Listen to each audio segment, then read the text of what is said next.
जैसे बिना इच्छा के दुख, प्रतिकूलता, निंदा, अपमान आ ही जाता है, ऐसे ही बिना इच्छा के तुम्हारे सामने अनुकूलता, सुख, भोग आदि आ जाएगा। पर तुम उपासक हो भगवत प्राप्ति के, ना तुम्हें अनुकूलता का भोग करना ना प्रतिकूलता का।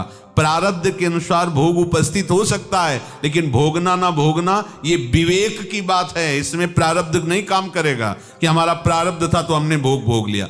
भोग का सानिध्य हो जाना प्रारब्ध हो सकता है, लेकिन भोगना ना भोगना ये विवेक की बात होती है। साधक विवेकवान होता है। प्रारब्ध के अनुसार भोग उपस्थित होते हैं, पर विवेक से राग रहित होकर उनके संयोग सुख से बचता है। क्योंकि संयोग सुख से यदि बचने की सामर्थ्य विवेक में ना होती तो कोई भी भगवत प्राप्ति नहीं कर सकता था। सब पशु की तरह आए हुए प्रारब्ध का भोग करके नवीन जन्म की भावना में विचरते रहते।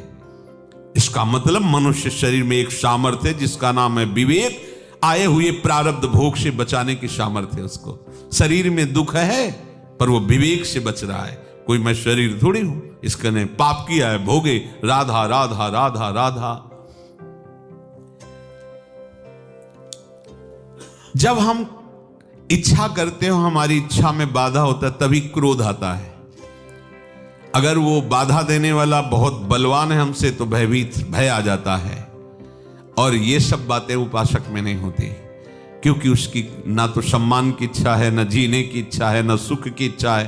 तो कोई कितना भी बाधा पहुंचा दे, ना क्रोध आएगा ना भय आएगा। इच्छा से ही भय आता है, इच्छा से ही क्रोध आता है। हमारी इच्छा है कि सब शांत रहें, बोले तो गुस्सा आ गया। हमारी इच्छा है ऐसा वो करे, अगर वो बहुत बलवान है हमसे फिर भय आ जाएगा। अगर कुछ बोले तो डांट देगा, पीट देगा, भय आ जाएगा। इच्छा ही नहीं। भागवतिक इच्छा से सांसारिक इच्छा को मिटा दो, फिर दोनों छोड़ दो। जैसे कांटे से कांटा निकाला जाता है, ऐसे ही इच्छा से इच्छा का त्याग किया जाता है।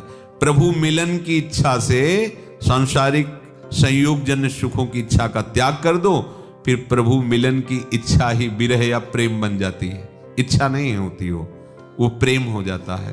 तन मन के बिछुरे नहीं, पर चाह बढ़े दिन रैन, कबहु संजोग न मानही, देखें भरी भरी ने। वो प्रेम होता है।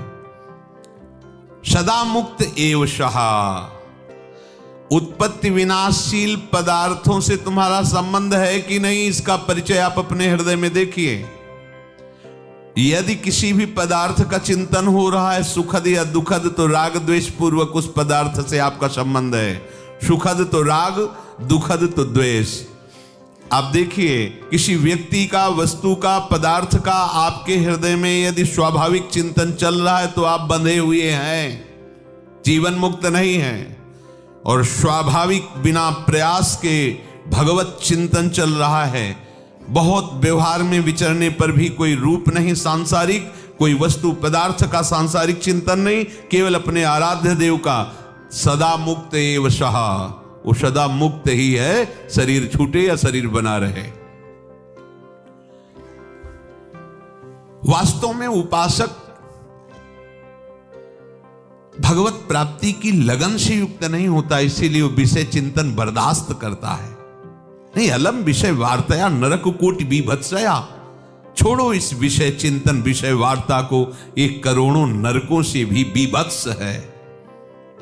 महाप्रभु हरिवंश चंद्र जी के अलम विषय वार्तया नरक कोटि बीभत्सया। बड़ी बीभत्स है, ये बड़ी घृणास्पद है विषय चिंतन, विषय वार्ता। छोड़ो, करोड़ों नरकों से भी। केवल उत्पन्न और नष्ट होने वाली वस्तुओं में तुझ अविनाशी को कौन सी तृप्ति मिल जाएगी? तू अविनाशी है, इन विनाशी वस्तुओं में खेल करके कब तक खेलता रहेगा, कब तक सुखी होता रहेगा? नहीं सुख है। तू अविनाशी तत्व में ही स्थित होगा, तभी तो सुखी होगा। देखो, हम सब की आकांक्षा है मरे ना। हम सब की आकांक्षा है अखंड सुख मिले, कभी दुख ना मिले। ये सब बातें हमारे स्वरूप की तरफ है। हमारा स्वरूप अविनाशी है, हमारा स्वरूप अखंडानंद है, और वो हमारा स्वरूप है। पर हम भूल करके इस खंड परिवर्तनशील विनाशी शरीर को अपना मान करके दुख भोग रहे हैं, नाना प्रकार की चिंताओं से युक्त हो रहे हैं। भोक्तारम यज्ञ तपसाम सर्वलोक महेश्वरम सुहृदम सर्वभूतानां ज्ञात्वा मां शांति मृच्छति। मैं सब यज्ञों का और तपों का भोक्ता हूं, प्रभु श्री कृष्णचंद्र जी कह रहे हैं। संपूर्ण लोकों का महान ईश्वर हूं, पर मैं संपूर्ण प्राणियों का सुहृद भी हूं। सुहृद अहेतु की कृपालु, बिना किसी हेतु की कृपा करने वाले, परम दयालु, परम प्रेमी। जो मुझे ऐसा जान जाता है वो शांति को प्राप्त हो जाता है। भगवान ऐसा क्यों कहते हैं बार बार?